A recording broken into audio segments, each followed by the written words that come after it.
Boa noite a todos.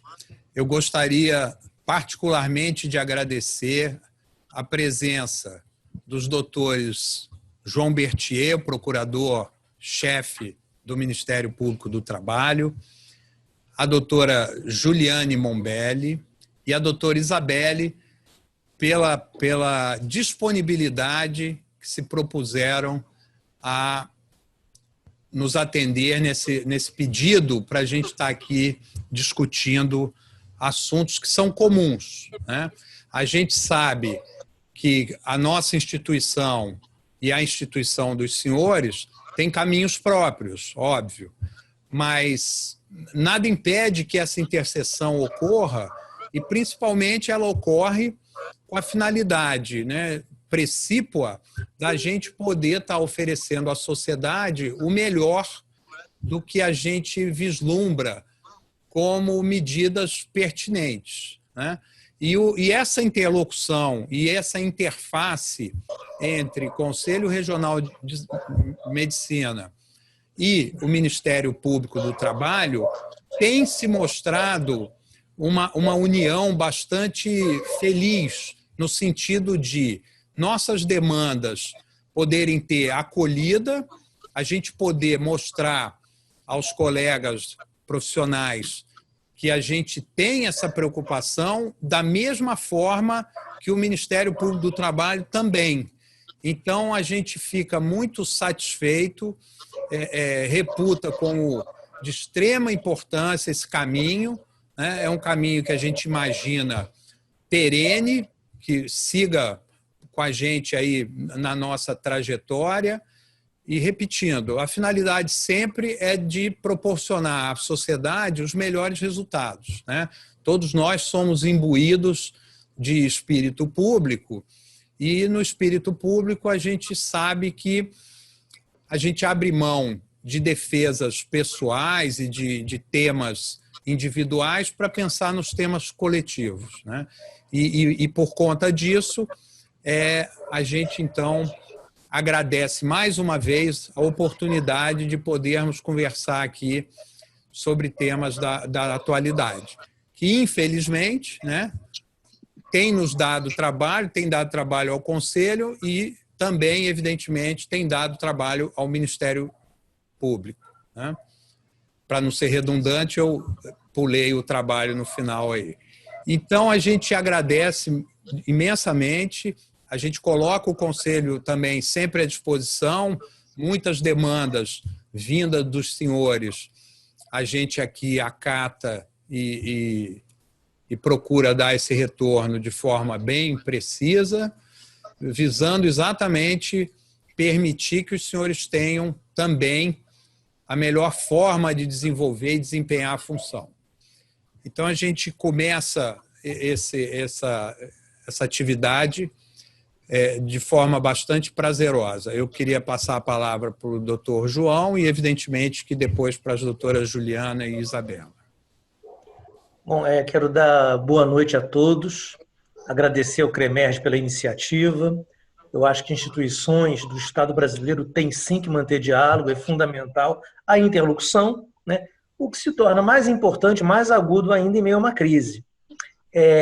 Nós havíamos combinado de fazer uma apresentação inicial sobre o que é o Ministério Público do Trabalho. Seria isso, não é? Posso prosseguir nessa linha, né? Pois bem, primeira observação que eu faço aqui, né? Qual é o papel do Ministério Público? O papel dele é defender a sociedade, às vezes, quando necessário, contra o próprio Estado. O Estado é um potencial real nosso, né? É uma projeção do Estado que pode se insurgir contra o Estado se o Estado andar mal. Qualquer projeção dele. E mais ainda, claro que o MP tem uma multiplicidade de atuações, mas a que mais interessa para a conversa de hoje é a nossa atuação investigatória, que pode redundar mais à frente em propositura de ações. Investigar são as técnicas de obtenção da informação indisponível.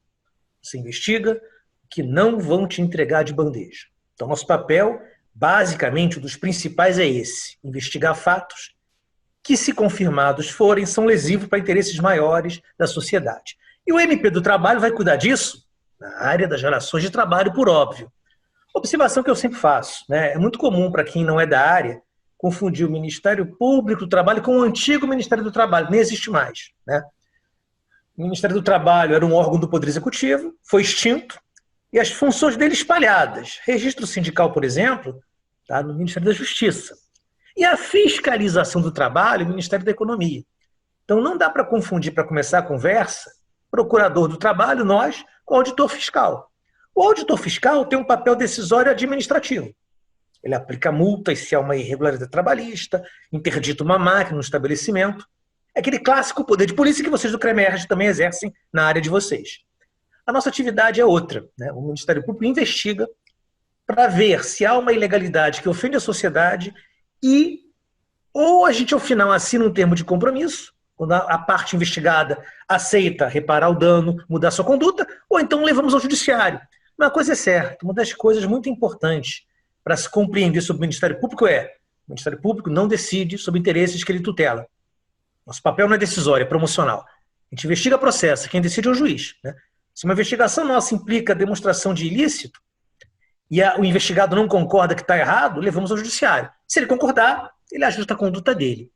Agora, feita essa apresentação inicial, né, é muito importante perceber o seguinte: na área trabalhista e principalmente no campo da saúde, uma coisa nos preocupa muito, né, que é a maneira como ao longo das décadas o serviço público de saúde foi não estruturado. Né? Gente, uma das marcas óbvias de um serviço público é a sua necessidade de ser contínuo. Para você ser contínuo, tem que estar estruturado. A falta de estrutura impede qualquer continuidade, isso vale para qualquer área de atuação. E aí que está o problema, né? Eu estou procurador-chefe agora, mas por muito tempo eu atuei na área de irregularidades na administração pública. E, sem dúvida alguma, irregularidade na administração pública mais aparece na saúde, né? Olha, eu comecei a atuar quando Gilson Cantarino era secretário estadual de saúde, então tem tempo, né? Vi Sérgio Cortes entrar, vi como acabou. Então notem, eu estou há muito tempo nessa história. E há um pecado cometido que se prolonga, que é o caminho da terceirização nesse assunto, né? Inclusive, né, no que a pandemia chega, nos faltou um corpo permanente fixo para dar conta disso. Por quê?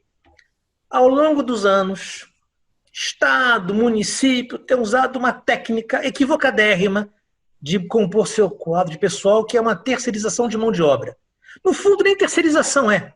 Terceirização é contratar empresa outra que com o pessoal dela te presta um serviço. O que mais acontece na saúde pública, atravessando décadas, é a intermediação de mão de obra. Quando eu comecei a atuar, eram cooperativas. O médico ou o enfermeiro se cooperava para trabalhar no hospital. Ora, gente, um cooperado de verdade é alguém que se associa com outros trabalhadores para otimizar seus resultados. É quando você se associa, porque, bom, vários médicos podem se associar para gerenciar uma clientela comum. Perfeito. Agora, não dá para uma cooperativa ter por papel fornecer mão de obra para ente público. E é o que se viu por muito tempo. Tanto é que em 2005 veio uma ação civil pública nossa, que era para obrigar o Estado a ter mão de obra concursada na saúde. Na época, a ação visava a obtenção de mão de obra por cooperativa. Mas já falávamos na época, não pode ser cooperativa, nem pode ser nenhuma outra forma. Não dá para ter uma entidade cujo papel é só fornecer mão de obra para a administração pública. Mas, enfim, essa ação não foi bem sucedida e a terceirização sobreviveu a ela. A terceirização de mão de obra. E chegamos ao momento das OS hoje, né? É muito curioso, né? As organizações sociais dizem que são prestadores de serviço. Bom, primeira colocação que eu faço para avançar nesse assunto.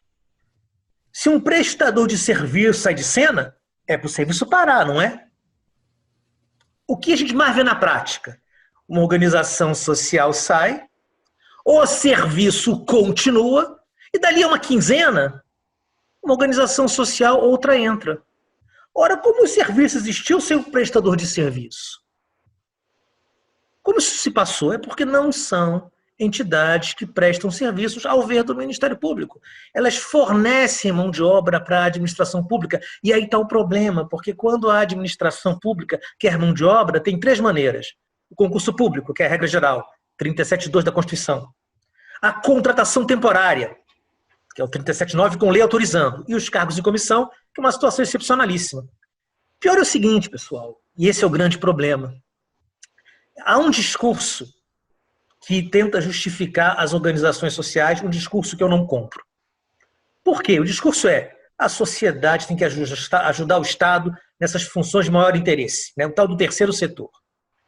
Bom, pessoal, o que é uma organização não governamental de verdade? Uma entidade que, tem projetos próprios, não atua só quando financiada pelo Estado. Ao ter projetos próprios, tem uma base de financiamento diversificada, o que assegura sua independência.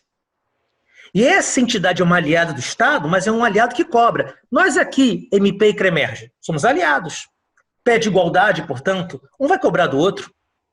Já que temos uma atuação conjunta em prol de concurso público, em prol de saúde, amanhã vai que eu, procurador-chefe, faço uma exigência a um médico do MP que é antiética. Vocês cobrarão de mim essa postura. Vai que vocês amanhã violam a lei trabalhista. Cobraremos de vocês. Aliados se vê em pé de igualdade. Então, uma organização não governamental de verdade tem projetos próprios, para ter vida própria. E tem uma base financiadora diversificada, que é o que assegura a sua independência. Aí sim, um contrato de gestão com uma OS assim, essa OS será uma OS que até vai criticar o Estado quando ele falhar, porque aliados têm cobrança recíproca. Não é o que se passa. O que essas organizações sociais têm de social se a receita toda é estatal? No fundo, o que existe é um artificialismo que dá margem a variados problemas. Claro que o fim da ponta disso, em alguns casos, pode ser a corrupção, né? Eu nunca vou me esquecer uma inspeção que eu fiz no município interior do Estado. Havia uma organização social que supostamente prestava serviço ao município. Chegando no município, essa organização social recebia valores, pagava trabalhadores da saúde e da educação e de outras áreas. Era uma simples entregadora de mão de obra, repassadora de dinheiro. Não contribuía em nada para melhorar o serviço do município. Pior, como eu sou um sujeito, ao investigar, invasivo, né, respeitando direitos, mas investigar e invadir, você não escapa disso, por isso que é incômodo para o investigado ser investigado. Mas, enfim, eu acabei nesse dia de inspeção, município pequeno, você mais rápido vê as coisas. Eu acabei indo na sede da organização social para ver se ela tinha uma existência real. E a sede era um escritório de advocacia. A organização social funcionava num escritório de advocacia. E, aliás, a advogada era parente do procurador-geral do município. Aí você puxa o fio da meada. Então, tem vários problemas a resolver e o nosso Estado, o Estado brasileiro, não é sensível a isso. O MP vai ajuizar tantas ações quantas forem necessárias. Mas, enfim, o que eu queria destacar é que uma das coisas que o Ministério Público mais luta é para que na área da saúde, não só para o médico, do médico ao técnico de raio-x, que essas funções sejam feitas por concursados. Porque um corpo estruturado, concursado, ao portar uma permanência, tem pertencimento, vai trabalhar melhor. No fundo, essa pandemia nos pegou sem uma estrutura de saúde. Porque o nosso Estado peca há muito tempo. O nosso Estado, meus caros, se comportou como a cigarra, não como a formiga. Obtendo mão de obra por cooperativa, obtendo por OS, mas o inverno uma hora chega. E quando chega, nos leva ao estado onde estamos. Que bom que MP e CREMERGE se aliaram para ter alguns resultados positivos numa situação que é pantanosa, que é muito ruim. Mas, enfim, eu queria mostrar um pouco do espírito do Ministério Público. O que a gente pretende fazer para a sociedade e o nosso interesse em dialogar, não só com o CREMERGE, mas com os sindicatos, com os médicos, para demonstrar que a ideia do MP é de buscar um mundo melhor. O MP procura ser uma instância à frente de seu tempo, né? A gente quer o concurso para ter um quadro de médicos concursados, quem sabe um dia carreira de Estado, para mais à frente um serviço ser melhor, né? Não dá para tratar mal a saúde pública só porque ela é para pobre, porque essa que é a verdade. É isso que tem que ser dito. A saúde pública é maltratada porque é para pobres. Esse é o ponto. Essa é a insensibilidade do Estado. Mas quero passar para meus colegas agora para avançar em temas mais específicos. Obrigado. Obrigado, doutor João. Eu só queria... eu cometi um equívoco aqui, eu queria me redimir, porque eu apresentei os senhores procuradores do Ministério Público e acabei não apresentando aquele que me auxilia no dia a dia, que é o Lucas Laufmann, procurador do CREMERGE. Então, me desculpem. E a doutora Juliane gostaria de falar? Presidente, só agradecendo, mas assim, esse discurso do Ministério Público, esse discurso do doutor Berthier, da doutora Juliane, da doutora Isabela, cuja finalidade é sempre o interesse público, é isso que nos comove, é isso que me comove a estar em ações conjuntas, porque há uma comunhão de interesses na defesa do médico, na defesa da sociedade, na defesa da prestação assistencial. Mas só agradecendo, porque esse discurso com esse espírito público sempre me comove. Então, passando aí a doutora Juliane, muito obrigado, viu? Boa tarde. Eu posso emendar na fala do Berthier? É isso que eu ia dizer. Eu acho que Isabela, porque a linha de atuação da Isabela é próxima da atuação do Dr. Berthier. Está ótimo. Então, Isabela fala em segundo. Só ordem dos fatores, só. Não quero produto. É só para dar uma sequência mais lógica. Porque a minha área de atuação, no momento, é no combate às fraudes nas relações de trabalho. Então, uma série de fraudes de colusão, de coação, mas hoje o que tem mais a ver aqui para a gente tratar seria fraudes que se destinam a mascarar o vínculo de emprego. E isso, tirando a área pública, né, que é do pessoal da administração pública, a gente ficaria com a contratação na esfera privada. Contratações feitas pelas próprias organizações de saúde e por hospitais privados. E nesse cenário, assim, não é um privilégio entre aspas, da área de saúde inventar mecanismos para mascarar um vínculo de emprego. Tá? Isso é uma realidade comum em diversos segmentos. Então, existem falsos cooperados, existem falsos sócios, existem falsos autônomos, existem falsas pessoas jurídicas, existem falsos empreendedores, falsos freelancers. Então, assim, é uma coisa, infelizmente, que está disseminada. Então, num escritório de advocacia, você pode ver uma relação de emprego mascarada, onde o cara é sócio, mas não é. Num salão de beleza, você vê uma manicure que atua como MEI, mas o seu vínculo de emprego está mascarado. Na área de publicidade tem um monte de freelancer. Os entregadores de aplicativo, motorista, eles são empreendedores. Então, assim, nomes não faltam e criatividade também não falta quando é para inventar mecanismo para mascarar um vínculo de emprego. E na área da saúde a gente observa isso também. Então, assim, como uma fala inicial seria, no mundo do direito do trabalho, importa como as coisas se dão na prática, no dia a dia. A forma como a relação de trabalho acontece no dia a dia. E não o nome que se dá a ela, o rótulo que se dá a ela. Então, o que a gente faz na nossa atividade, na nossa investigação, é ver como se dá a prestação de serviço concretamente. Independente do nome que ela tem, a gente vai analisar como é aquela prestação de serviço. E aí, a gente entra nos requisitos de uma relação de emprego, que são comuns a toda relação de emprego. Então, a gente vai analisar se aquela relação de trabalho ela é feita com pessoalidade, se é aquela pessoa que presta o serviço, se só pode ser ela, se pode ser qualquer uma outra. Então, a gente analisa isso. E num caso de um hospital, por exemplo, uma troca de plantão dentro da mesma equipe, trocar um horário um com o outro, isso ainda há pessoalidade, porque você só pode trocar o plantão com um colega daquela equipe. Então, naquele grupo ali está a pessoalidade, certo? A não eventualidade, não pode ser um serviço eventual.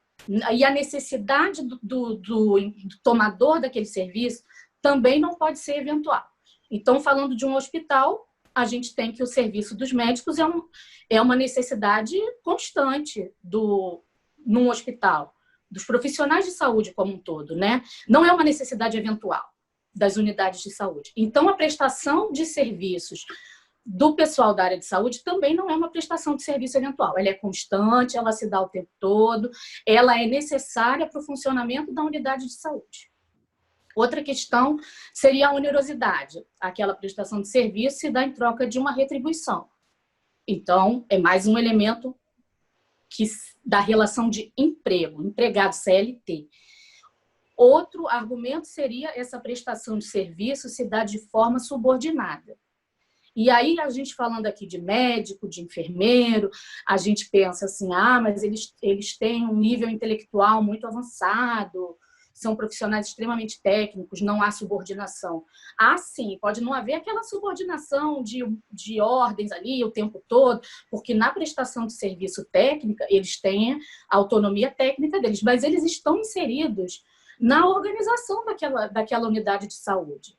É a unidade de saúde que fixa os horários de plantão, a quantidade de plantões, o valor do plantão. Quem direciona isso é a unidade de saúde. Os equipamentos lá do trabalho, do dia a dia, são da unidade de saúde. Então, aquele profissional de saúde está trabalhando de forma subordinada. E um outro requisito que a gente analisa é o seguinte: se aquele profissional de saúde ele está trabalhando para outra, né, para ir para o hospital, mas se ele trabalha em proveito próprio ou em proveito de outra entidade. Porque aí a gente chega no requisito da autonomia. Porque o autônomo, o paciente é dele, o paciente procura aquele médico. Aquele paciente paga para o médico. Ele foi atrás daquele médico. Ele vai pagar aquele médico. Aquela relação ali, se tiver algum risco, é do médico. Agora, quando o paciente procura o hospital, e aí o paciente paga para o hospital, ele não foi procurar um médico específico, ele foi procurar atendimento. Então, esse médico ele não tem autonomia ali, ele não está trabalhando em proveito dele próprio. Ele está trabalhando em proveito do funcionamento daquela unidade de saúde. Então, esse também é um requisito para a gente afastar a figura da autonomia no desempenho de serviços de saúde. Porque muita gente fala, só fala assim, eu trabalho naquele hospital e eu recebo por RPA. RPA é recibo de pagamento autônomo. Então, pressupõe que exista uma autonomia na prestação daquele serviço. E, muitas vezes, no curso da investigação, conversando com o enfermeiro, com o técnico de enfermagem, com o médico, a gente vê que não tem autonomia nenhuma ali. Certo? Então, já o fato de ter assinado um contrato escrito que é autônomo, o fato de receber o seu pagamento por meio de um recibo de pagamento de autônomo não transforma aquele profissional em autônomo, se não houver uma verdadeira autonomia na prestação daquele serviço. É o que eu falei, mais importa como a relação de trabalho se dá no dia a dia, e não o nome que ela recebe. E muitos, na economia, muitos segmentos buscam mascarar um vínculo de emprego para não ter que arcar com o pagamento de tantos direitos trabalhistas e também para sonegação de tributo na área fiscal. Então, assim, se você um serviço autônomo, com pagamento por meio desse RPA, ele tem menos encargos tributários. Então, assim, por isso que se pensa nessa opção, mas não é só optar por um nome. Tem que optar por uma forma de prestação de serviço. Não adianta mudar o nome se na prática tem pessoalidade, tem onerosidade, tem subordinação, certo? Então, a gente já descarta essa figura do autônomo. Já fica explicado por que o autônomo é diferente do empregado. E aí, se embora ele tenha o nome de autônomo, a gente verifica as características de uma relação de emprego, aquilo é uma fraude, e ele é um empregado e ele tem os direitos de um empregado. Outra fraude comum, já teve as cooperativas, né, que agora está meio fora de moda, porque já sofreram na justiça. Então, assim, as cooperativas foram desmontadas. Aí muitas unidades de saúde falaram assim, a gente vai ter que rescindir o contrato com a cooperativa e agora a gente está botando uma empresa X. Quem quiser permanecer no hospital tem que entrar para essa empresa X. E entrar para essa empresa X na hora significava se tornar sócio dessa empresa. Aí todo mundo assina um papel lá, que nem sabe direito o que é, mas está se tornando sócio daquela pessoa jurídica. Porque aí vai se dizer, agora é a pessoa jurídica que vai trabalhar aqui no hospital. e todo mundo é sócio. Então, vai ser um serviço prestado pela pessoa jurídica por meio de seus sócios. Só que a gente cai na mesma questão. Na prática, no dia a dia, como está sendo a prestação de serviço? Normalmente não teve mudança nenhuma. Sai a cooperativa, entra a empresa e tudo continua igual. Todo mundo está no mesmo plantão, fazendo a mesma coisa, com as mesmas características. Então, também é uma forma de mascarar um vínculo de emprego. Por quê? Como a gente sabe, pessoa jurídica, pode haver a terceirização dentro de um hospital, a contratação de uma outra pessoa jurídica para prestar serviços dentro daquela pessoa jurídica que é a unidade de saúde. Tá, isso é permitido. Inclusive para as atividades finalísticas da unidade de saúde, o Supremo Tribunal já decidiu que pode. Só que você tem que contratar uma pessoa jurídica real, uma pessoa jurídica que tenha um objeto social, que esteja no mercado, que preste serviço para outras pessoas jurídicas ou para pessoas físicas, que tenha o seu capital social, que tenha seus empregados, e aí a unidade de saúde contrata esta outra pessoa jurídica para prestar algum serviço dentro do hospital. Mas é para prestar um serviço, não é só para jogar mão de obra lá dentro, ou jogar os seus sócios todos lá dentro para prestar serviço. Então, teria que ser uma... E terceirizar licitamente, que é contratar um serviço especializado, ou, assim, contratação de um serviço. A empresa contratada, ela vai prestar o serviço, ela coordena o seu pessoal, ela toca a sua atividade. Embora dentro da unidade de saúde ela tenha essa vida própria lá dentro. Isso dá trabalho, isso custa caro para a unidade de saúde. Terceirizar licitamente custa caro, significa que a unidade de saúde tem que fiscalizar aquela empresa terceirizada que está lá dentro. Então, ela não é uma opção barata. Uma terceirização ilícita é que sai barata. Então, às vezes, vamos fazer uma economia e vamos contratar só PJ. Então, a gente já sente, assim, na investigação, na área de fraude, a gente já sente aquele cheiro de... Quando a entidade chega lá e fala para a gente que fez essa opção por contratar PJ, porque é mais econômico, a gente já vai com aquele... Porque a terceirização lícita, ela não é econômica. Ela é cara. Ela é complicada. Então, a gente verifica que muitas vezes é uma terceirização ilícita, é uma intermediação de mão de obra, é usar uma estrutura empresarial, às vezes fictícia, só para jogar a mão de obra necessária para o funcionamento da unidade. E aí tem esse tipo de sai a cooperativa e entra uma empresa e todo mundo se associa a ela, assinando um papel, que não sabe nem o que está assinando direito, mas aí entrou para a empresa, recebe por meio de nota fiscal, a empresa recebe por nota fiscal e paga seus sócios depois. Tem um outro exemplo que é assim, a gente ouve isso nas investigações, né? Colhendo depoimentos de médicos como testemunhas. Aí ele fala, não, eu tenho uma pessoa jurídica, a unidade lá só contrata pessoa jurídica, eu tive que abrir um CNPJ, aí sou eu e meu pai. O pai tem pouquinho por cento, o pai nem é médico, entendeu?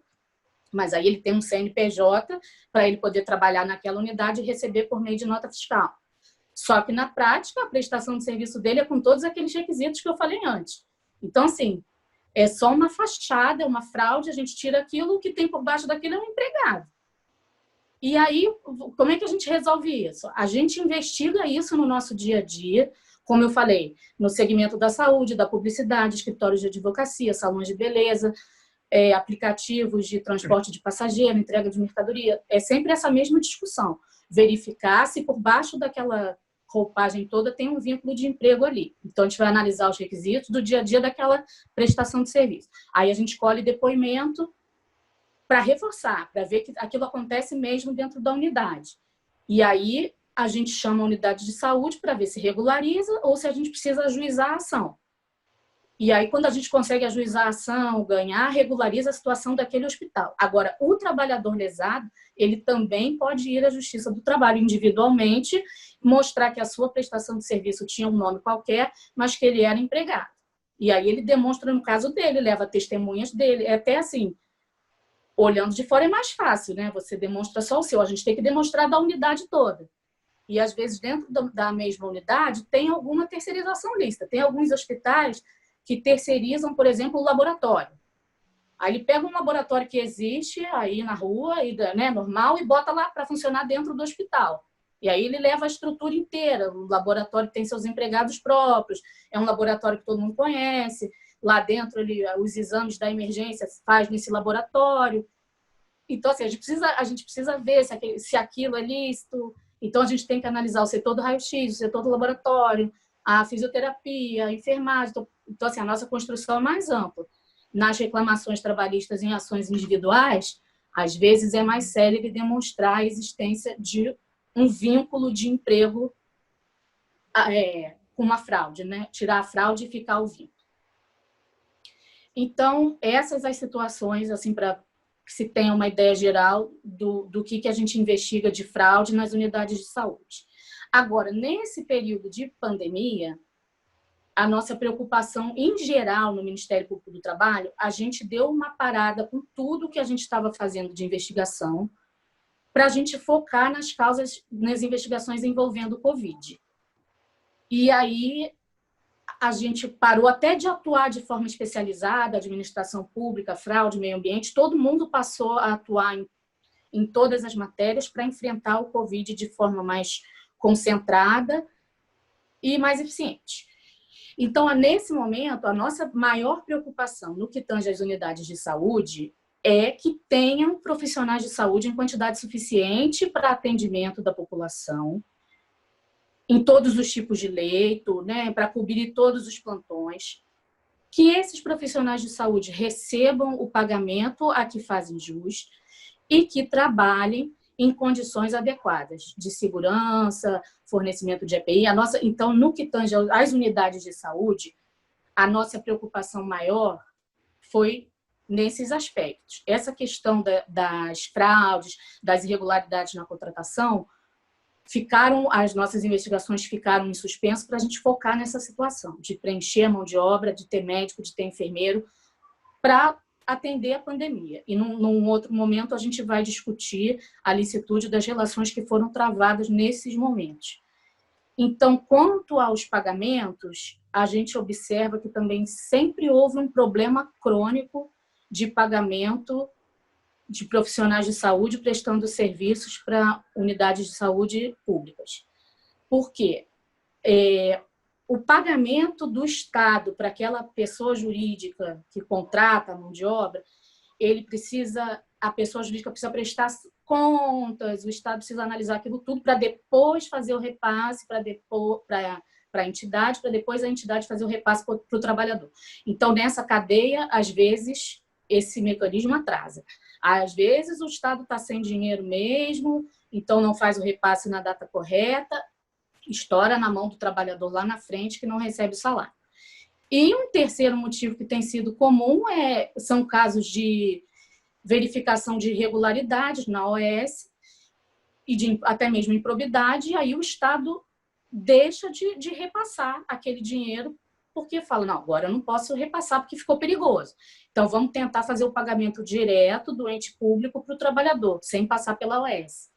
E aí ele faz a retenção daquela fatura e nesse ponto, a gente entra, o Ministério Público do Trabalho, tentando aproximar o Estado e os trabalhadores para tentar promover esse pagamento direto numa mediação administrativa e, se preciso, indo até o TRT para fazer essa mediação e tentar fazer o pagamento direto ao trabalhador, que foi o que aconteceu recentemente com a OAZZ, que prestava o serviço do SAMU aqui no Rio, e com o IABAS, que teve muito problema. Então, no TRT, o pagamento foi feito direto pelo Estado na conta dos trabalhadores da área de saúde que trabalhavam para o IABAS. Então, assim, no momento da pandemia, o nosso foco foi mais esse, certo? Ter mão de obra, pagar, ter o médico, ter o profissional de saúde, que eles recebam em dia e que eles tenham condições para trabalhar com segurança. E aí, nesse passo, eu vou passar a palavra para a Juliane, porque ela trabalha diretamente com essa parte de saúde, segurança, meio ambiente, e aí ela pode explicar melhor a nossa atuação. Obrigado, doutora Isabela. Doutora Juliana, por favor. Tem que liberar o áudio. Pronto. Liberou. O áudio agora, né? Bom, boa tarde. Para mim é uma honra, um prazer estar aqui falando para o CREMERGE, para os médicos representados pelo Conselho. A nossa atuação tem sido uma atuação muito profícua, então me cabe aqui apresentar um pouco o que é a atuação do Ministério Público do Trabalho na área de saúde e segurança do trabalhador. Eu não vim falar de saúde para médicos, eu vim falar de proteção de trabalhadores na área de saúde, né? Aliás, é um desafio, né? Pensar em proteção da saúde de trabalhadores médicos. Enfim, uma das características da pandemia é que ela evidenciou um problema crônico no Brasil, que é a insuficiência de medidas de proteção no meio ambiente de trabalho de profissionais que prestam assistência à saúde. Infelizmente, o Brasil é um dos países onde mais ocorreram óbitos e contaminações de profissionais de saúde, tanto médicos quanto profissionais de enfermagem. E o que é o meio ambiente do trabalho? O meio ambiente do trabalho, ele está previsto na Constituição Federal como linkado ao direito à saúde da população e do trabalhador em geral e com o direito a um meio ambiente equilibrado, certo? Então, uma das áreas de atuação do Ministério Público do Trabalho é o que a gente chama de CODEMAT, Coordenadoria da Defesa do Meio Ambiente do Trabalho, é a atuação na busca, na defesa de um meio ambiente, de um local de trabalho seguro, saudável, com redução dos riscos inerentes ao trabalho, por intermédio de normas de saúde, higiene e segurança, que estão tanto na Constituição Federal quanto na legislação infraconstitucional. Então, com o advento da pandemia, nós passamos a perceber. O que aconteceu foi que nos ambientes de trabalho em geral, em especial nos ambientes hospitalares, prestação de assistência à saúde, surgiu um risco biológico novo, desconhecido, e que precisava ser enfrentado para que não houvesse o adoecimento dos profissionais que estavam ali prestando serviços naquele ambiente. Então, logo nos primeiros dias em que foi decretado o estado de calamidade, o Ministério Público do Trabalho passou a voltar toda a sua atenção para essa atuação na defesa da saúde e segurança dos trabalhadores e elegeu alguns profissionais para que houvesse um olhar mais especial, mais específico e um olhar, digamos, um primeiro olhar. E foram os profissionais de saúde, a categoria que foi tutelada, digamos assim, em primeiro lugar. Então, passamos a receber dezenas e centenas de denúncias, muitas delas relacionadas a ambientes, né, de estabelecimentos de saúde, e precisávamos, então, descobrir se essas denúncias eram verdadeiras ou falsas e se realmente aqueles estabelecimentos estavam prestando assistência, estavam tomando todas as medidas, todo o arcabouço de medidas possíveis para a proteção dos trabalhadores, né? Todos os trabalhadores do ambiente. Aqui é interessante colocar que o meio ambiente do trabalho ele é inscindível, ele não se separa, não existe medida que você vai aplicar para o enfermeiro e outra que você vai aplicar para o médico. Medidas de proteção, elas têm que ser aplicadas para todos os trabalhadores do estabelecimento.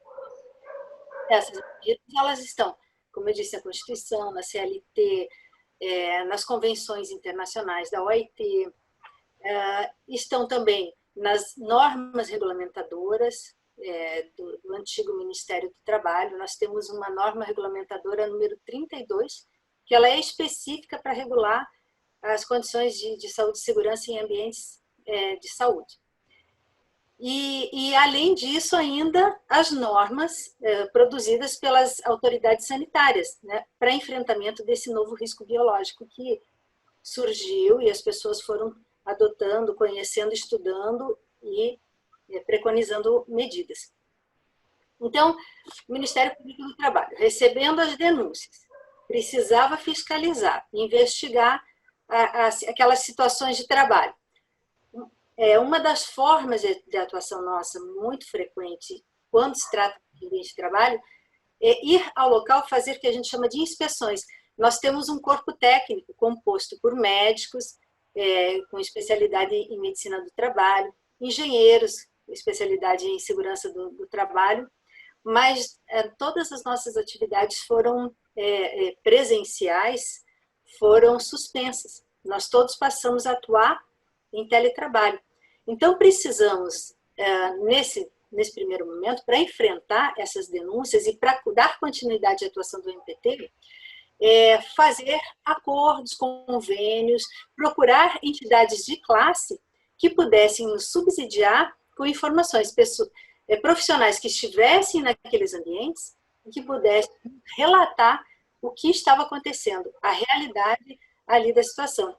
Então, foi aí que surgiu essa aproximação com o CREMERGE, diante da necessidade que tínhamos de entrar no ambiente hospitalar, no ambiente de trabalho, sem irmos pessoalmente lá. Sabemos que todo estabelecimento de saúde, né, tem um diretor técnico, um médico, e o CREMERGE, como autarquia que tem o seu corpo de fiscais, concursados, e que tem toda a lisura e toda a capacidade para produzir relatos, né, daquele ambiente. E então conversamos com o CREMERGE, nos aproximamos, firmamos o convênio, que foi espetacular e imprescindível para possibilitar a continuidade da atuação do Ministério Público do Trabalho naquele momento. E todos os relatos, todas as informações prestadas pelo CREMERGE, quando chegavam até nós tínhamos o nosso suporte também dos nossos médicos e peritos, que nos auxiliavam também a entender aquele ambiente, o que estava acontecendo naquele ambiente e traduzir aquela situação enquadrando nas normas de proteção ao meio ambiente de trabalho. Não só o CREMERGE, né, nós também nos aproximamos de outros conselhos, como o COREM, outras entidades de classe, como sindicatos dos médicos, mas eu diria que a parceria com o CREMERGE foi realmente fundamental. Então, o CREMERGE, nós recebendo uma denúncia de péssimas condições de trabalho, de condições irregulares, nós estabelecemos uma linha direta que acelerou bastante, né, a troca de informações. O CREMERGE muitas vezes dizia, não, essa denúncia não é real, essa situação não está acontecendo, a situação é diversa, então a gente conseguia levar com outras formas de verificação também, ou mesmo não processar aquela denúncia. Por outro lado, chegava uma denúncia muito grave, o CREMERGE nos dava subsídio para que a gente pudesse, então, chamar o empregador, o hospital, os entes públicos responsáveis, para poder, então, dar andamento e desenvolver o mistério do Ministério Público do Trabalho, que é a proteção do trabalhador. A parceria com o CREMERGE foi de fundamental importância, principalmente nos hospitais públicos, e levou ao MPT a conseguir instruir inquéritos que foram instaurados em razão de denúncias em face de hospitais municipais. O CREMERGE nos encaminhou os relatórios das fiscalizações realizadas nesses hospitais e nós ingressamos com 4 ações civis públicas, face de hospitais municipais das grandes emergências: Salgado Filho, Souza Aguiar, Lourenço Jorge e Miguel Couto. Por que ingressamos com 4 ações civis públicas? Eu não vou entrar aqui no juridiquês, mas só apenas para entender. O Ministério Público do Trabalho, quando tem um inquérito que constata uma irregularidade, o Ministério Público propõe ao empregador, seja público, seja privado, a oportunidade de regularizar de forma administrativa os problemas, sanear, através de um termo de ajustamento de conduta. Mas assim, até depois o doutor Berti pode comentar melhor sobre isso, que ele atua nessa área há mais tempo, que o município do Rio de Janeiro, historicamente, nunca fez um acordo, nunca assinou um termo de compromisso com o Ministério Público do Trabalho. Então, nós, com as irregularidades constatadas, com os problemas constatados, ingressamos com as ações civis públicas, 4 ações, na Justiça do Trabalho. E com essas 4 ações, obtivemos 3 liminares. As liminares determinavam que o município implementasse imediatamente várias medidas, como fornecimento de EPI em quantidade e condições necessárias, monitoramento da saúde física e mental dos trabalhadores, problemas psíquicos, né, ocasionados pela pandemia, afastamento do grupo de risco, testagem de profissionais, treinamento, capacitação e a primeira obrigação, desenvolvimento de um plano de contingência. Diante dessas 3 liminares em 4 ações, o município se viu obrigado a sentar com o Ministério Público e discutir um acordo. Foi aí que debatemos exaustivamente um acordo que, naquele momento, nós achamos imprescindível para justamente garantir a rigidez necessária para que os profissionais de saúde continuassem trabalhando, prestando seu serviço. Então, esse acordo foi estipulado com cláusulas e obrigações contendo esses itens que eu comentei. E eu falei, a obrigação número 1 é plano de contingência, porque, assim, o município ele estava entendendo que o plano de contingência seria aquele decreto municipal, assim como o Estado também, que seria aquele decreto municipal, determinando que pacientes não podem visitar pessoas internadas com Covid, aquela série de medidas adotadas por meio de decreto. Mas o plano de contingência, a gente entende que ele tem que ser por unidade. E pensando numa pirâmide de proteção aos trabalhadores que estão ali. A primeira é a eliminação dos fatores de risco, estabelecimento de medidas de proteção coletiva, como, por exemplo, o distanciamento entre os ambientes, o fluxo do atendimento de pacientes para Covid, tudo isso pensado por quem? Por quem está lá dentro da unidade, pela comissão CCIH, a Comissão de Controle de Infecções, pelo SESMIT, quando a unidade hospitalar tem SESMIT, e como na base da pirâmide, o fornecimento de equipamentos de proteção individual a todos os trabalhadores. Então, assim, a minha fala foi mais ou menos, aqui era justamente para falar da importância dessa parceria, para falar de quanto foi essencial para que a gente pudesse dar continuidade, conseguisse chegar a esse acordo. E também para fiscalizar o cumprimento das obrigações previstas no acordo, porque depois que firmamos o acordo, já temos novos relatórios de ações fiscais realizadas pelo CREMERGE nas unidades que estão nos dando conta de que algumas obrigações estão sendo cumpridas, que estão indo muito bem, outras ainda não totalmente. E aí a gente vai, então, acompanhando. E, claro, se o município não cumprir as obrigações, ele vai se sujeitar ao pagamento de multa. Só que não interessa ao Ministério Público, nem à sociedade, que o município pague multa. Interessa ao Ministério Público que as unidades de saúde, públicas e privadas, estabeleçam e cumpram todas as medidas necessárias para a proteção da saúde e segurança dos trabalhadores.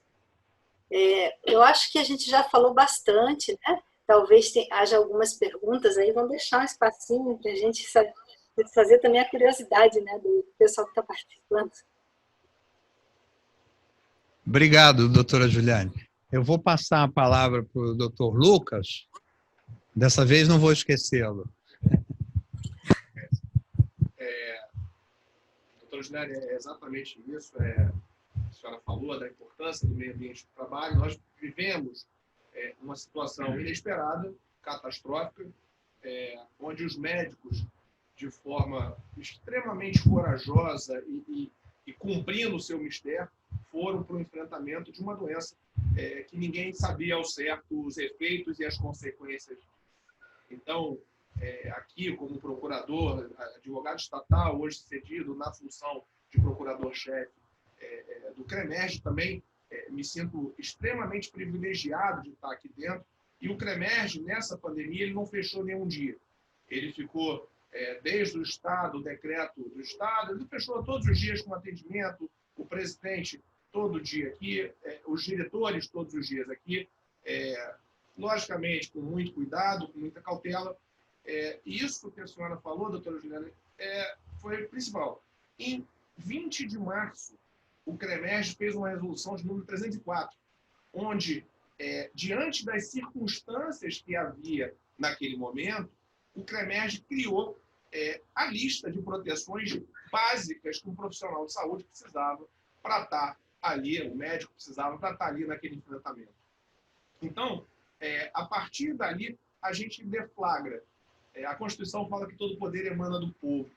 Isso é um direito muito bonito e exige da sociedade civil que ela se organize e peça às autoridades, como o doutor Bertier falou muito bem, o Estado é de direito. Então, muitas vezes é contra o Estado que a sociedade civil se rebela para que ele cumpra as suas obrigações. E o CREMERGE ele se preparou para isso. Ele criou canais de denúncia para que os médicos fizessem as observações, canais de denúncias onde garantíamos o anonimato do médico, para que nós fôssemos imediatamente com a fiscalização para ver a situação. A partir do momento que se vislumbrava ali a situação do médico, em especial o ambiente de trabalho, questões estruturais como insumo e demais questões ali internas do meio ambiente, o que fazíamos? Nós encaminhávamos as autoridades sanitárias, encaminhávamos naturalmente ao Ministério Público do Trabalho. Então, foi essa a nossa preocupação, o nosso trabalho, montando um mosaico normativo. Dentro da pandemia também fizemos uma resolução sobre a telemedicina, que conferiu aos médicos... Vou trocar o microfone, que parece que o meu estava um pouco baixo. Então, eu estava vendo o pessoal me olhando, não sei se eu estava falando besteira, então eu achei que aí era o microfone, graças a Deus. Mas então, continuando, o CREMERGE criou a resolução de telemedicina, permitiu a telemedicina. Criamos uma resolução junto com o Conselho de Farmácia que permitia a receita virtual ao médico. O médico, dentro do seu consultório, dentro da sua casa, poderia receituar, passar a receita, prescrever ao paciente. Tudo isso em busca de proteção aos médicos, de proteção à sociedade. Esse é o intuito do CREMERGE. O CREMERGE nunca esteve tão voltado aos médicos. Agora, nesse momento, a questão salarial. Num primeiro momento, se poderia falar que o CREMERGE tem como atribuição fiscalizar e a função judicante, julgar o médico. Mas o CREMERGE ele vai muito além disso. O CREMERGE é o corpo dos médicos do Rio de Janeiro que perfaz essa atuação. E quando o médico deixa de receber salário, é sim da conta do CREMERGE, porque isso vai comprometer naturalmente a assistência da população. E o CREMERGE está aqui para preservar a assistência da população, né? E o médico é quem melhor faz isso, é quem vai, nesse momento tão difícil, foi quem deixou família, deixou seus medos para trás e foi cumprir o seu juramento de forma hercúlea, de forma brava. E essa situação que o doutor Bertier falou muito bem da falta de preparo do Estado no seu corpo de serviço público, ele se reflete da forma mais cruel nesse momento, onde nós, se tudo der certo, estamos saindo um pouco desse pico da pandemia e reflete logo nos profissionais que se dedicaram, as suas vidas para salvar a população.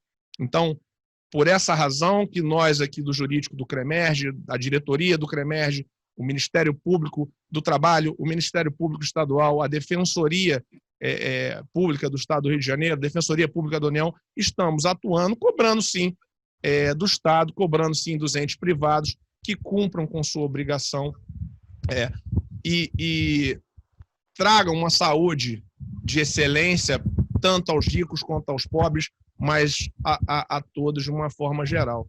Nós aqui temos algumas perguntas e perguntas pontuais em relação muito à questão desse atraso de salário.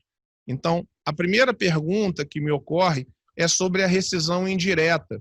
Alguns médicos que deixaram de receber salário e que desacreditaram nesse sistema falido, como muito bem ressaltou o doutor Bertier, pedir uma demissão. E o que é essa rescisão indireta? O trabalhador ele deixa de receber o seu salário, que é uma obrigação do empregador, e ele pede para sair com os seus direitos, como se ele fizesse uma justa causa no empregador. Então, o que surgiu de dúvida a partir do momento que ele entrega essa rescisão ao seu empregador, ele precisa esperar uma decisão judicial ou ele pode já, de plano, sair do seu emprego? Eu vou deixar a pergunta para vocês fazerem. Só eu que estou com o microfone aberto. Né? Cada um tem a sua especialidade aí, igual entre os médicos tem as especialidades. Acredito que também aí vocês tenham nós temos as especialidades também, mas tem uns assuntos que todos trabalham, né? A questão de pagamento é comum a todos, porque as especializações são assim bem definidas, meio ambiente, fraude, administração pública, trabalho infantil, a matéria sindical, então são assuntos mais segmentados. Essa questão de pagamento, hora extra, salário, 13º, férias, isso aí todo mundo faz, é o clínico geral, todo mundo tem que fazer o geral também. Então, sobre essa pergunta, não precisaria esperar uma decisão judicial, não. Agora, se tratando de médico que tem o compromisso lá de estar trabalhando com vidas, com saúde, também, né, é aconselhável negociar com o colega, quem vai cobrir o plantão, né, também não pensar numa solução assim, não precisa aguardar a decisão judicial, isso, inclusive, vai ser, a resposta final vai ser na justiça, né, se aquela causa for justa mesmo, ele sai como se demitido houvesse sido, leva os seus direitos todos, mas também não tem sentido ficar aguardando uma decisão judicial que pode demorar muito. Então, é só a questão de avisar o responsável técnico, porque está lidando com saúde, com vida, né? Então, assim, orquestrar isso para também a corda não arrebentar lá no lado do cidadão que vai ficar sem o atendimento na emergência, no plantão, mas só isso. Obrigado, doutora Isabela. Alguém gostaria de acrescentar mais alguma coisa? A resposta está... Pela qualidade da apresentação, algumas das perguntas já foram contempladas aí na fala dos senhores. Uma pergunta que também é bastante comum, tem chegado a gente, né? O que é possível a gente fazer em relação à proteção do trabalhador da saúde em relação a essa terceirização, quarteirização, enfim? Qual seria o cuidado que o trabalhador deveria ter ou o que é possível, uma vez ele já estando dentro desse processo, como é que a gente pode dar uma proteção a ele de forma assim, objetiva, né? A gente entende que é uma realidade hoje em dia, mas a gente percebe a vulnerabilidade que eles ficam em relação a isso, né? Vamos lá, essa acho que é mais para mim mesmo. O que acontece, como eu falei para vocês, o nosso Estado ele optou por terceirizar, entre aspas, o serviço público de saúde. O que ele faz, na verdade, é contratar uma entidade para fornecer mão de obra. No fundo, o Estado obtém mão de obra da saúde por interposta pessoa. O médico aqui, isoladamente, ele no máximo pode mover uma ação para cobrar algum direito a ele sonegado. Agora, isso evidentemente que é insuficiente. Esse problema só tem solução macroscópica. É o que eu falei ainda há pouco. Em 2005, propusemos uma ação na qual atacamos esse ponto. Não dá para a saúde pública do Estado terceirizar mão de obra para não fazer concurso público. Lamentavelmente, essa ação começou bem, a juíza da 11ª Vara do Trabalho deu liminar, o Tribunal Regional do Trabalho manteve a liminar, mas o Supremo Tribunal Federal remeteu esse caso para a Justiça Estadual e lá a coisa não caminhou bem. Resultado, a porta ficou aberta e está aberta. O que nós temos que fazer aqui é basicamente ter atuações institucionais. É o sindicato de médicos, mover a ação civil pública, nós movemos a ação civil pública, o próprio CREMERGE, né? Nós temos que lutar para que a atividade de médico público seja uma carreira de Estado. Porque é. Qual é a razão de ser da existência do Estado no dado mais elementar? Saúde e educação. Se o Estado não fornecer isso, não fornece nada. Então, são exigências elementares, razão pela qual eu acho que o trabalhador sozinho aqui, ele não tem como enfrentar uma questão estrutural, né? Então, me parece que a solução é político, institucional e jurídica. São as instituições do Estado e fora dele que podem combater isso. O CREMERS como autarquia, o COREM também pode combater, os sindicatos e nós, Ministério Público, né? Porque uma coisa eu asseguro, né? Esse modelo de serviço público para fora do Estado não tem funcionado, né? Eu estou nessa desde 2001, vi cooperativa, empresa, OS. Uma dica, eu acho que tem uma solução interessante, que são as fundações públicas. Por que isso é interessante? A fundação pública é uma reforma para dentro do Estado. Porque, notem, o que há de comum entre cooperativa, OS, empresa, reformas para fora do Estado. E saiu do Estado para atender pessoas pobres costuma não funcionar. A reforma tem que ser para dentro. Então, por que eu acho interessante criar a fundação pública na área da saúde? Porque a fundação pública, de direito privado, como se chama, é uma forma mais flexível para o Estado agir. Lá são empregos que não são criados por lei. Lá são salários não fixados por lei. O Estado consegue ser mais rápido para até aumentar seu quadro rapidamente fazendo concurso público. Porque o regime estatutário propriamente dito tem que ter projeto de lei, criando cargo, depois de criado o cargo, fazer concurso. Isso dá alguma dificuldade para uma dinâmica que tem que ser acelerada para funcionar enquanto saúde. Então, eu acho que é muito importante se pensar nesse caminho que o Estado do Rio esboçou, mas não foi adiante. O Estado esboçou isso com as fundações, né? Mas não passou de uma ideia que não foi levada adiante. Porque me parece que esse é o melhor caminho. Uma fundação pública de direito privado. Uma entidade que o Estado cria, onde o regime é da CLT, onde tem que fazer concurso público, mas posso criar empregos sem depender de lei. E posso fixar salários até por negociação coletiva. Eu acho que aí você tem uma forma estatal, mais flexível e de melhor controle. O que o trabalhador pode fazer? Bom, primeira coisa é votar, né? Votar bem nas eleições que tiver que votar. E a outra questão é denunciar, né? Porque, notem, o trabalhador está lá dentro. Então, o trabalhador é um bom denunciante para nós, né? Ele vai relatar fatos que eu não conheço. Então, o trabalhador ele pode pensar nisso, em cumprir esse papel de noticiar os fatos ao Ministério Público, né? Vou dar um exemplo aqui. Né? Muitos trabalhadores nessa fase do Covid filmaram condições de trabalho ruins, fotografaram, né? Então, esses atos de cidadania, claro que tem gestor público que odeia isso. Por que mau gestor público? Fosse bom gestor público ia saber que a transparência é um dever da administração pública. Então, o trabalhador tem que se resignar, tem que denunciar, mas não dá para chamar para ele essa luta, é impossível. Basicamente isso. Agora, só para complementar, claro, em se tratando de uma unidade de saúde privada, aí é um pouco mais fácil da gente tentar ajudar o profissional de saúde. Porque aí leva a denúncia até... A gente investiu um monte de unidade de saúde, já. E a gente já entrou com ação, a gente ganha ação para tirar a cooperativa, e daqui a pouco a mesma unidade de saúde bota PJ, aí a gente entra com ação. É uma briga constante. Com unidade de saúde privada, é mais fácil, porque a gente ingressa, a gente recebe a denúncia, investiga, escuta um monte de médico, um monte de enfermeiro, colhe a prova, vê que na prática existem aqueles elementos da relação de emprego, vê qual é a fraude praticada, entra com a ação pedindo para acabar com a fraude, reconhecer os vínculos. Então, é muito mais fácil do que com as unidades de saúde públicas. Aí o caminho é esse, é denunciar. E quando se desliga daquela unidade de saúde, aí sim o trabalhador pode ingressar na justiça sozinho e pedir a regularização daquela situação, daquela prestação de serviço que já se encerrou.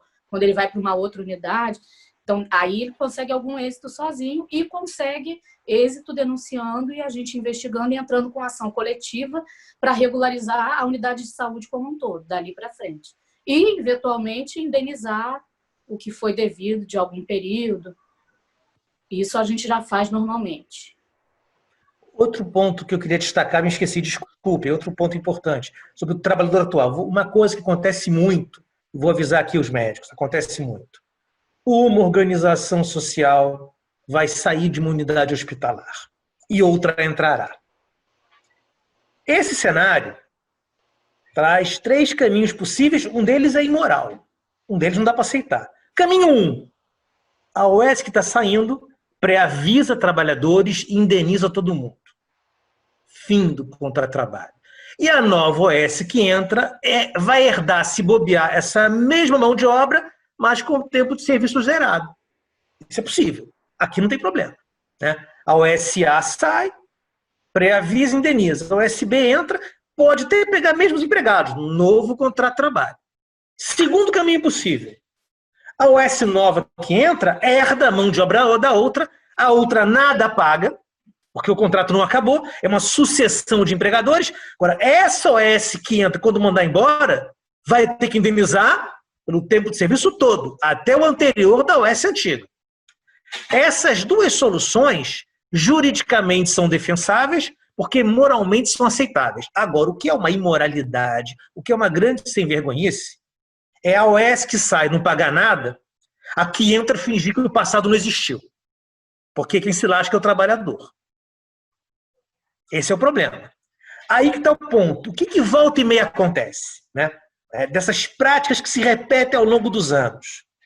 A OS que está saindo entra em contato com a quem está entrando e combina o seguinte conluio. Eu, OS que estou saindo, chego aos meus empregados. Empregados, peçam demissão. Porque quem pedir demissão daqui, a outra contrata. Quem não pedir, a outra não contrata. Isso é de uma imoralidade ímpar. O trabalhador aí tem que denunciar para a gente isso. Estão querendo que eu peça demissão para não me pagar a rescisão. Porque aí qual é a jogada? Eu, OS que saio, vou estar aqui um documento de que o empregado pediu a rescisão, não pago indenização a ele. E aqui entra, pega uma mão de obra zerada.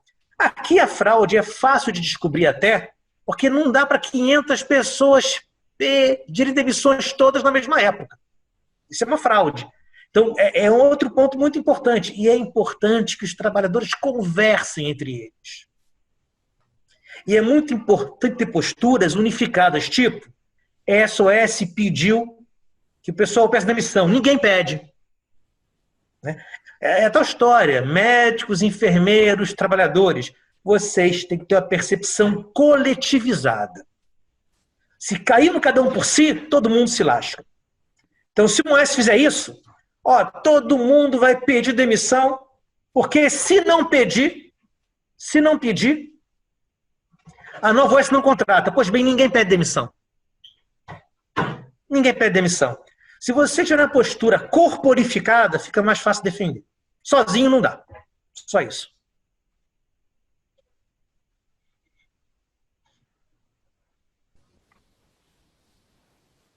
Nessa esteira, que nós temos o canal de denúncia justamente que ainda que o médico haja de forma individualizada, ele com o canal de denúncia, eu vou aproveitar o ensejo para falar esse número que é os médicos, o CREMERGE tem essa visão uniformizada. E com essa visão uniformizada, nós conseguimos representar aos órgãos competentes para que eles atuem. Então, esse telefone é o 98486-5425. 98486-5425. Além disso, existem 2 comissões hoje muito atuantes, que é a Delegacia de Fiscalização, como a doutora Juliane mencionou, de março até agora, só em relação à Covid, né, e a fiscalização nos hospitais, foram 282 fiscalizações. Isso dá uma média de 2,5 fiscalizações por dia, em tempo de pandemia, em covidário, chuva, faça sol, e também a Comissão de Saúde Pública, que é muito atuante e está sempre cobrando e recebendo denúncia dos médicos para que nós tenhamos uma visão uniformizada e para que nós cobremos dessas autoridades. E é importante dizer que o direito de greve, hoje a gente tem algumas unidades por falta do salário em greve, ou num estado de greve, lembrando que o médico, o profissional da saúde, é uma atividade essencial. E como é da atividade essencial, ele segue a sua lei própria, a lei de greve do médico, que tem que garantir minimamente 30% do serviço na unidade.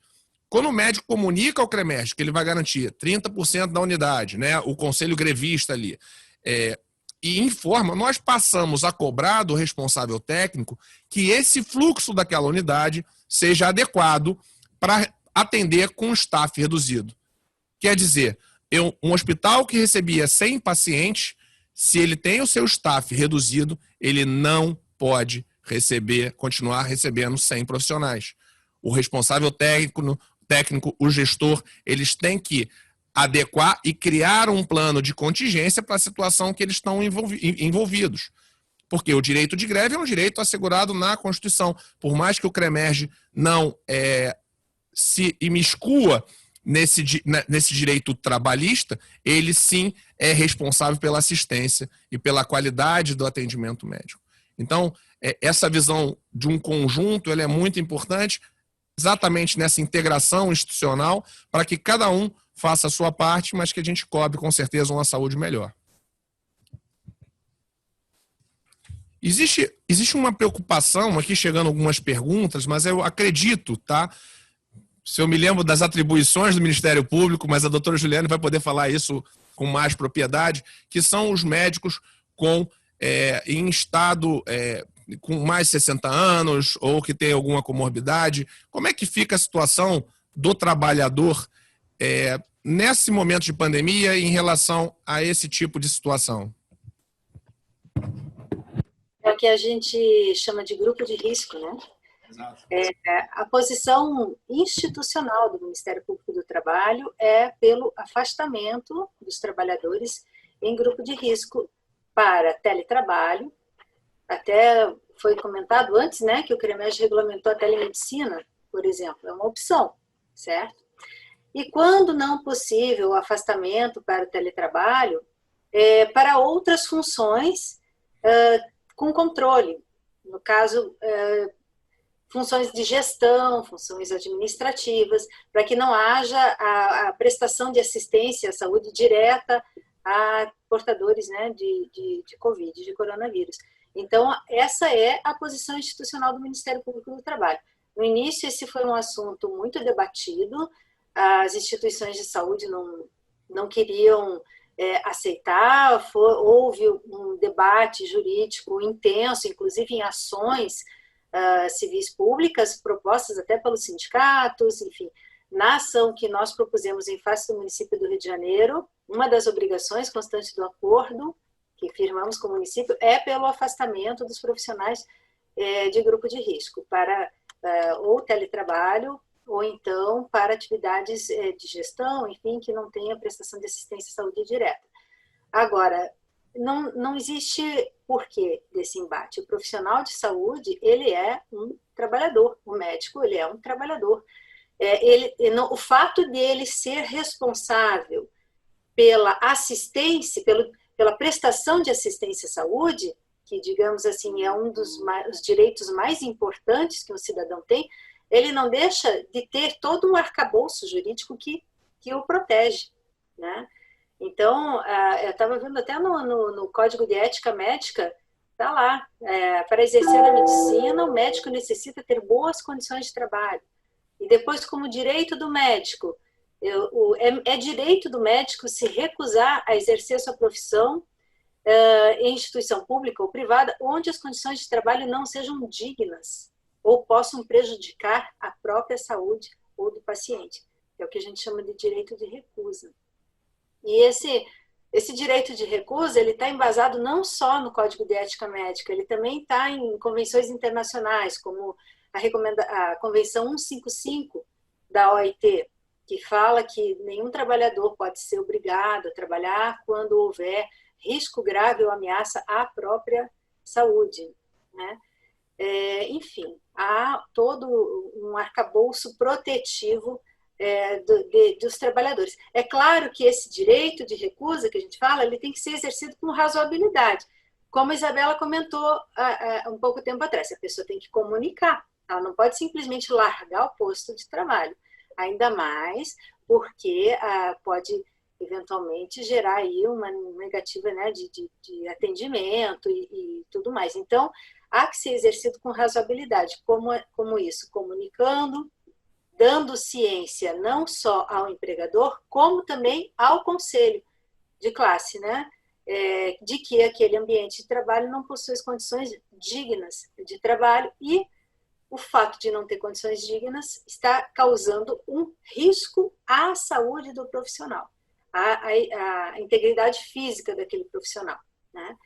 Então, é isso.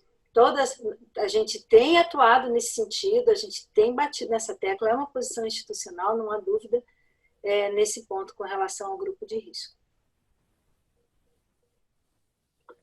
Obrigado. Muito obrigado, doutor Júnior. Eu queria só retomar a fala do doutor Berthier, quando ele diz que, respondendo a minha pergunta em relação ao que é possível fazer, e eu fiquei muito feliz porque, assim, entre os profissionais de saúde, é nítida a posição a favor de plano de cargos e salários. É uma reivindicação que perdura há anos. O doutor João fala em 18 anos, eu não vou nem falar em quanto tempo eu estou na estrada e ouço isso de plano de cargos e salários. E, no momento, a única luz que a gente tem é no governo federal. Particularmente, a gente teve com o ministro da Saúde uma semana atrás, e ele acenou com essa possibilidade.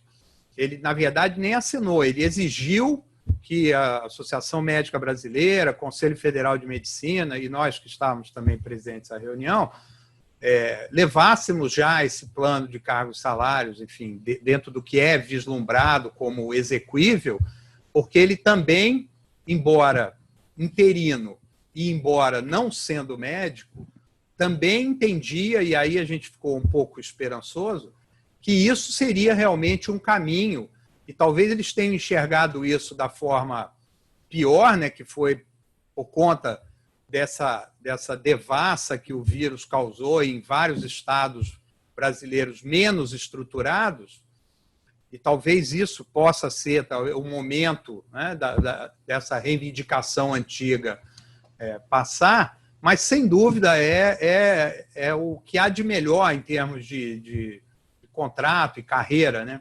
É uma coisa mais estável e que permite, sim, que os profissionais se planejem, enfim, cada um trace aquele caminho que melhor deseja. Então, na verdade, esse é um pensamento comum, tanto da nossa classe, e vejo que também dentro do Ministério Público do Trabalho.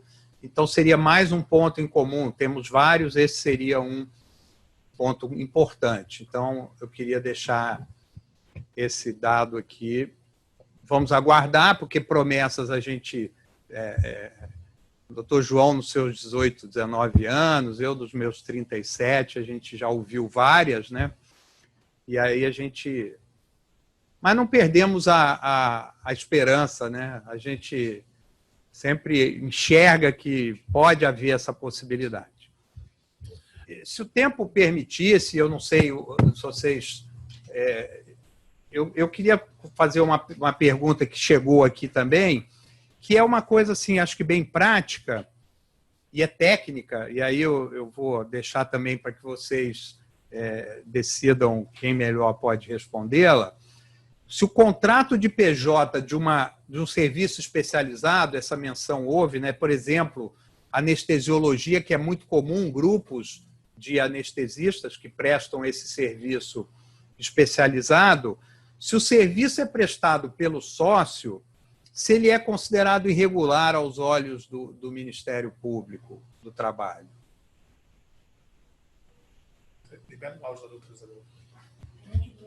Vou eu mesmo? Posso eu? Agora sim. Olha só, vamos lá. Olha só, é o que a Isabela falou. Vê o seguinte, direito do trabalho não qualifica as pessoas por profissão. Não é porque você é médico, advogado, carpinteiro, que você se enquadra num regime. Não tem a ver com o seu trabalho no que tange a profissão.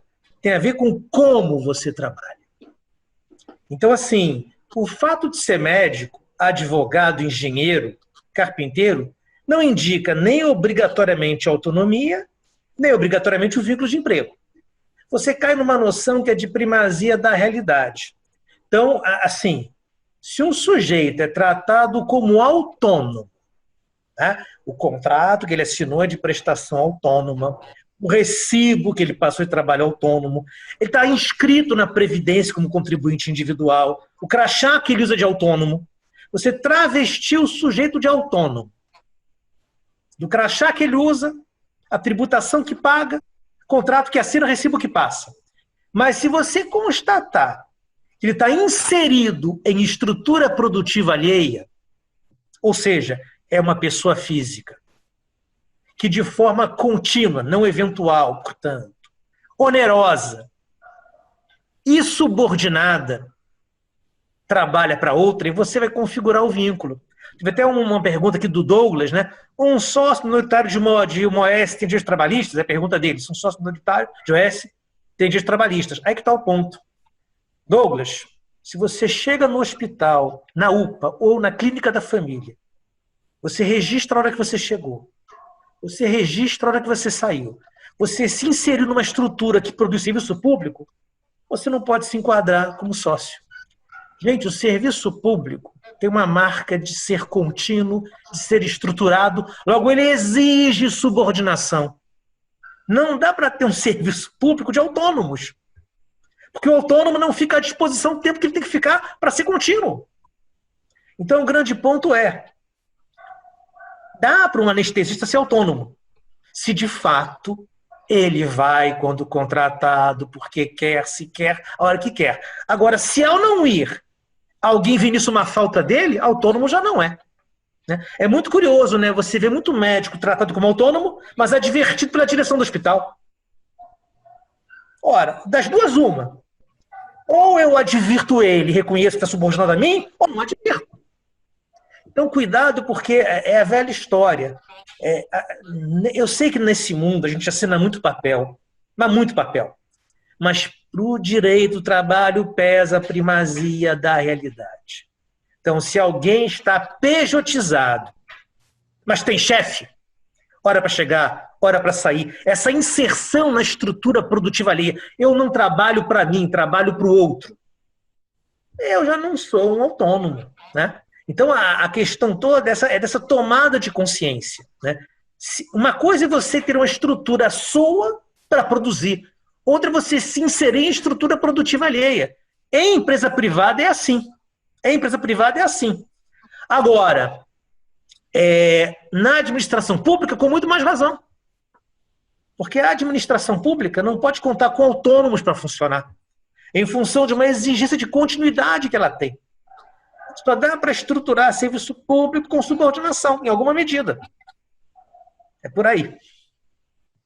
É bastante didática. A resposta está bem colocada. Eu acho que não só para anestesistas, o exemplo foi, mas isso se aplica a vários grupos e dessa forma, então, ficou bem claro esse tipo de vínculo. E nessa esteira, né, presidente, que o doutor Berthier falou, do princípio da primazia da realidade no direito do trabalho, também se aplica para os médicos, que uma das medidas na lei, na 11.939, que criou algumas restrições ao Covid, do isolamento, inclusive, quando uma pessoa se mostra sintomática, do médico, que é pessoa jurídica ou tem algum outro vínculo vulnerável e se afasta do trabalho em função, teve a doença, teve o Covid, se afasta durante 15 dias e se ele teria, como pessoa jurídica, direito a receber.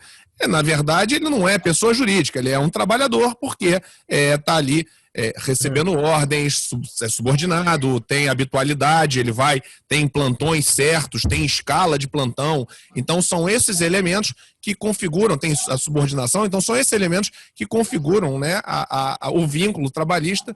E a esse médico, sim, se ele ingressar no judiciário, é certo dele receber esses dias que ele ficou parado em função do afastamento da doença. Só para fazer uma acréscimo, tem hora que o fraudador se atrapalha.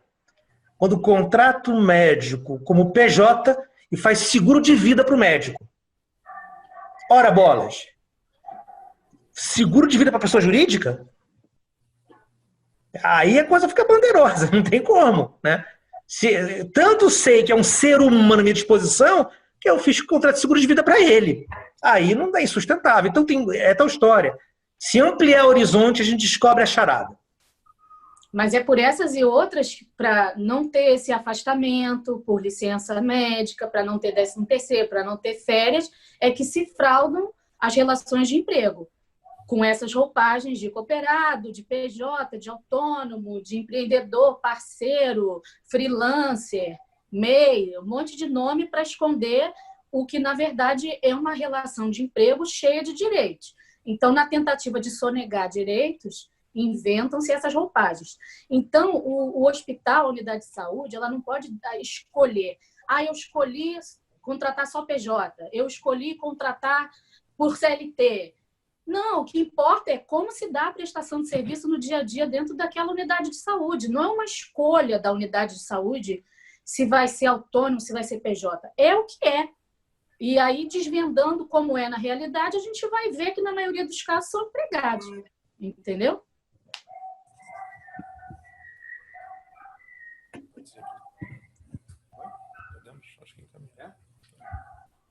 A gente tem, óbvio, uma série de perguntas, mas, assim, o principal eu acho que a gente já conseguiu enfocar, e principalmente na apresentação inicial de cada um dos senhores.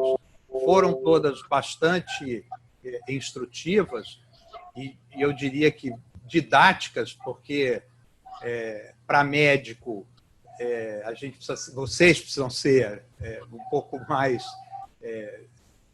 os termos precisam estar mais adaptados, e com isso eu acho que os senhores já se aperceberam e por conta disso a gente ouviu-os atentamente e foi bastante agradável aqui o nosso encontro.